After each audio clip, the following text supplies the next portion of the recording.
तो कल अपन ने पढ़ लिया था सिल्क तक. Now we will read about cotton. Cotton is a soft fibre that grows around the seeds of the cotton plant. Cotton एक बहुत ही सॉफ्ट फाइबर होता है, आपको पता, आपने टच भी किया होगा, जो कि किसके अराउंड ग्रो करता है, seeds of the cotton plant. तो कॉटन प्लांट्स के ब्लैक कलर के सीड्स होते हैं, उसके अराउंड जो है कॉटन फाइबर ग्रो करता है. इस तरह के कॉटन पॉड्स होते हैं इसमें, seed pods. These days cotton is grown in different parts of the world. आजकल जो है कॉटन अलग अलग पार्ट्स ऑफ द वर्ल्ड में उगाई जाती है. The United States of America, Egypt, Russia and India are the chief producers of cotton. United States of America, USA, Egypt और रशिया, इंडिया, यहाँ पे बहुत ज़्यादा अच्छी मात्रा में कॉटन उगाई जाती है. इंडिया में कहाँ कहाँ उगाई जाती है? In India cotton is grown in Maharashtra, Gujarat, Tamil Nadu, Madhya Pradesh, Andhra Pradesh, Rajasthan and Punjab. तो यहाँ बहुत अच्छी फसल है कॉटन की, काफ़ी अच्छी मात्रा में कॉटन उगता है इंडिया में. कल्टिवेशन ऑफ कॉटन, अब यानी इसको किस तरह से उगाया जाएगा, इसके लिए क्या क्या रिक्वायरमेंट्स है. सबसे पहले सॉइल कैसी चाहिए. In India the cotton is grown in various types of soil. India में कॉटन जो है बहुत अलग अलग तरीके की मिट्टी में उगाई जाती है. However it's growth is best in deep black soil of, पर इसकी ग्रोथ सबसे अच्छी बेस्ट कहाँ होती है? ब्लैक सॉइल में, जो कि Deccan and Malwa plateau of Gujarat में है. ठीक है, तो ब्लैक सॉइल बहुत अच्छी होती है कॉटन की खेती के लिए. It is because the deep black soil can retain a large amount of moisture. क्यों डीप ब्लैक सॉइल ही क्यों इसके लिए अच्छी रहती है? क्योंकि उसमें बहुत लार्ज मात्रा में मॉइस्चर जो है वो रख सकता है, रिटेन कर सकता है उसे. ठीक है. It also grows well in light and alluvial soils of Sutlej Ganga basin. ठीक है, तो ये और भी अच्छी उगती है जो लाइट और एल्यूवियल सॉइल है सतलज गंगा बेसिन की, वहाँ पे भी ये काफ़ी अच्छी उगती है. क्लाइमेट कैसा चाहिए इसको? तो आपको ये बेसिक चीज़ें ना ध्यान रखनी है. लाइक सॉइल कौन सी चाहिए इसको? ब्लैक एंड एल्यूवियल सॉइल, दोनों में उगता ही है. ठीक है, तो ये मेन चीज़ है, वो आप लिख लेना इसमें. क्लाइमेट कैसा चाहिए? It needs plenty of sunshine and preferably mild, cool and dry climate with temperature of 21 degree Celsius to 27 degree Celsius. तो अच्छी मात्रा में तो इसको सनलाइट चाहिए बहुत अच्छी क्वांटिटी में, और थोड़ी ठंडी और थोड़ा ड्राई क्लाइमेट चाहिए इसको. ठीक है, जो अपने सर्दियों में होता भी है. अब अपना राजस्थान एक ड्राई स्टेट है. ठीक है, और यहाँ पे ठंड भी काफ़ी पड़ती है, टेम्परेचर भी डाउन जाता है. तो 21 टू 27 डिग्री सेल्सियस इसको टेम्परेचर चाहिए. तो ये आप अंडरलाइन कर लेना कि क्लाइमेट में किस तरह का इसको क्लाइमेट चाहिए. Warm days and cool nights are good for the development and, मतलब दिन तो बहुत गर्म हो और रात बहुत ठंडी हो, ये इसके लिए बहुत अच्छा रहता है. And the fruitation of cotton crop, it needs moderate rainfall of 60 centimetre to 80 centimetre. इसको रेनफॉल कितनी चाहिए? लगभग 60 सेंटीमीटर से 80 सेंटीमीटर तक. तो ये भी अंडरलाइन कर लेना. Well distributed in the year, यानी ऐसा नहीं हो सिर्फ एक ही सीज़न में आए बारिश. Stagnant water and excessive rain are harmful to it. गंदा पानी और बहुत ज़्यादा बारिश इसके लिए हार्मफुल है ना, नुकसानदायक है. तो उसके बाद सोइंग एंड हार्वेस्टिंग, किस तरह से बीज बोया जाता है और कब बोया जाता है और इसको निकाल कब लिया जाता है खेतों में से, वो सब पढ़ेंगे अपन. Cotton seeds are planted in the early spring in well-prepared fields at a distance of 1 meter from each other. जो कॉटन सीड्स हैं उनको अर्ली स्प्रिंग, यानी गर्मियों से पहले स्प्रिंग आता है उससे भी पहले इनको बो दिया जाता है, और खेतों को अच्छे से जोत के, और सबको 1 मीटर की दूरी पे जो है, एक बीज से दूसरा बीज जो है 1 मीटर की दूरी पे रहता है. तो फ्रॉम 4 साइड्स, अगर कोई एक बीज है तो उससे चारों और 1-1 मीटर की दूरी पे बीज होगा. Then they start bearing. Cotton seeds grow steadily and within a span of 2 months and become bushes measuring 1 meter to 2 meter. तो धीरे धीरे उगती है. ठीक है, और 2 से 3 महीने के आसपास लगभग वो बुशेस यानी झाड़ियों जितनी बन जाती है, जो कि लगभग 1 मीटर से 2 मीटर तक होती है साइज़ में. दे स्टार्ट बेयरिंग येलो और वाइट फ्लावर्स. इनमें कौन से कलर के फूल आने लग जाते हैं? Yellow and white flowers which turn pink within a week, जो कि एक हफ्ते में पिंक कलर में बदल जाते हैं. At this moment pink petals gradually drop living behind tiny green pods which में कंटेन 2 और मोर सीड्स. इस समय क्या होता है कि वो पिंक पेटल्स जो है वो भी धीरे धीरे गिर जाते हैं और उनके पीछे क्या रह जाता है प्लांट्स में? टिनी ग्रीन पॉड्स. ठीक है, जो कि 2 या 2 से ज़्यादा सीड्स उनमें होते हैं। The seeds develop within the pods,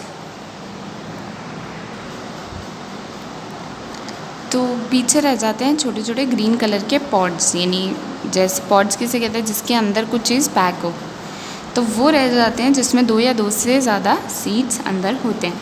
the seeds develop within the pods and are gradually covered with white fibrous material which is commonly called cotton. Seeds develop within the pods, वो धीरे धीरे उसमें बड़े होते हैं, and gradually धीरे धीरे उसमें वाइट फाइब्रस मटीरियल आना स्टार्ट हो जाता है, ठीक है, जिसे कोई हम क्या कहते हैं, कॉटन कहते हैं। तो ये चीज़ आप इम्पॉर्टेंट है, मार्क कर लेना। The pods then grow into spherical shaped structure of the size of walnut, यानी अखरोट जो होता है उसके साइज़ तक वो बड़ा हो जाता है, वो जो पॉड होता है, और स्फेरिकल शेप का, यानी अखरोट स्फेरिकल ही होता है, तो उस शेप का वो ग्रो हो जाता है। उसको हम क्या बोलते हैं, which are commonly called cotton bolls. Underline कर लेना आप ये लाइन भी। On maturing the green bolls begin to turn brown, और जैसे वो बड़े होने लगते हैं वो ग्रीन बॉल्स किस में बदल जाती है, ब्राउन कलर्स में बदल जाती है।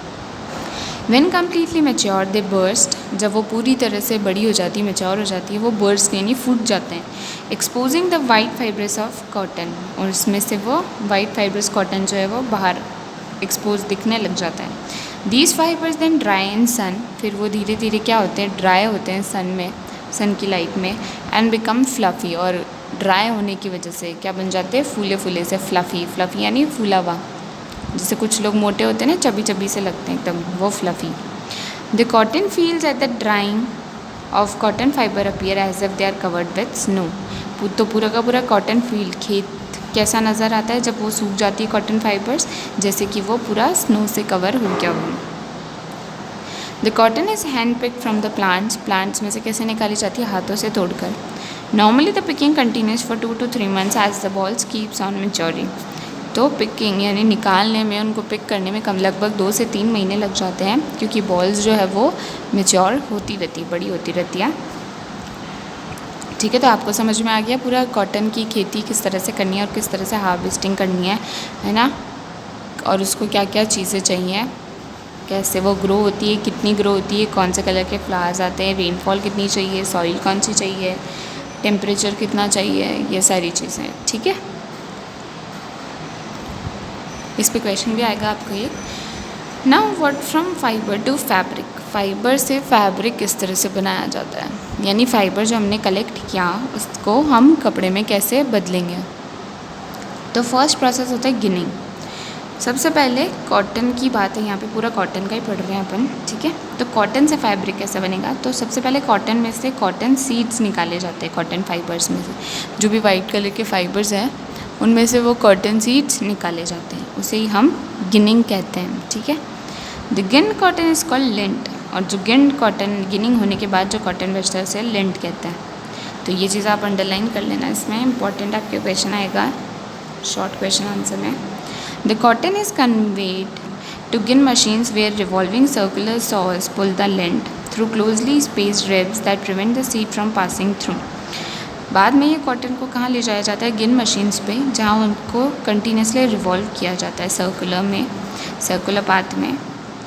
वो क्या करती है, लिंट को तो अलग कर देती है, through closely spaced ribs that prevents the seed from passing through, और जिससे सीड्स तो आगे नहीं जाते, ठीक है, सिर्फ फाइबर आगे चला जाता है। तो इस तरह से गिनिंग मशीन्स काम करती है, और वो क्या करती है, सीड्स को अलग कर देती है कॉटन फाइबर्स में से। The lint is remove from the saw teeth by air blast और rotating brushes and compressed into waves. बाद में ये लिंट को क्या किया जाता है, एयर ब्लास्ट यानी बहुत एयर का हाई प्रेशर देकर, या फिर रोटेटिंग ब्रशेज जैसे अपने वॉशिंग मशीन में लगे होते हैं, उस तरह से उनको लिंट को भी उसमें से हटाया जाता है, ठीक है। And compressed into bells.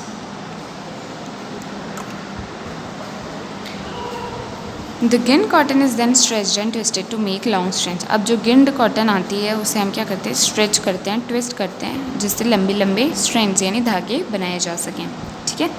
Now spinning.